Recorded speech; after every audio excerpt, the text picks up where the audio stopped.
మంచి అలవాట్లు గొప్ప భవిష్యత్తును నిర్మిస్తాయి. మీరు ఈరోజు ఏమి చేస్తారో అది మీ రేపటి వ్యక్తిత్వాన్ని నిర్ణయిస్తుంది. సీత ఒక మంచి మనసున్న, బాధ్యతాయుతమైన అమ్మాయి. ఆమె ప్రతిరోజు మంచివాటి అలవాట్లను అనుసరించేది. తెల్లవారితే ఆమె చిరునవ్వుతో సూర్యుడిని నమస్కరించేది. దంతాలు తోముకుని, ముఖం కడుగుకున్న తర్వాత తల్లికోసం అల్పాహారం తయారు చేయడంలో సహాయపడేది.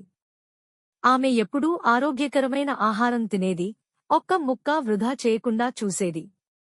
అల్పాహారం తరువాత తన పాఠశాల సంచిని చక్కగా సర్దుకుని, రోజుకు అవసరమైనవన్నీ తనతో ఉందో లేదో తనిఖీ చేసుకునేది. పాఠశాలలో ఆమె గురువుల మాటలను శ్రద్ధగా వింటూ తన తోటి విద్యార్థులకు సహాయం చేసేది. ఎప్పుడూ హోంవర్క్ను సమయానికి పూర్తి చేసేది. సాయంత్రం ఆమె తన స్నేహితులతో బయట ఆడేది. తన చిన్న తోటలో మొక్కల సంరక్షణ చేసేది. అలాగే తినడానికి తిండి లేక తిరిగే కుక్కలు, పక్షులకు ఆహారం, నీరు అందించేది. నిద్రకు ముందు సీత మంచి పుస్తకం చదవడంతో పాటు తన కుటుంబ సభ్యులతో తన రోజును పంచుకుంటూ గడిపేది. అప్పుడు ఆమె దేవుడికి కృతజ్ఞతలు తెలుపుకుని ప్రశాంతంగా నిద్రపోయేది, మరో అందమైన రోజుకు సిద్ధమవుతూ. ఆమె మంచి అలవాట్లు ఆమెను సంతోషంగా, అందరితో ప్రేమాభిమానాలు పొందేలా, గౌరవించబడేలా చేశాయి.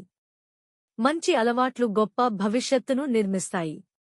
మీరు ఈరోజు ఏమి చేస్తారో అది మీ రేపటి వ్యక్తిత్వాన్ని నిర్ణయిస్తుంది.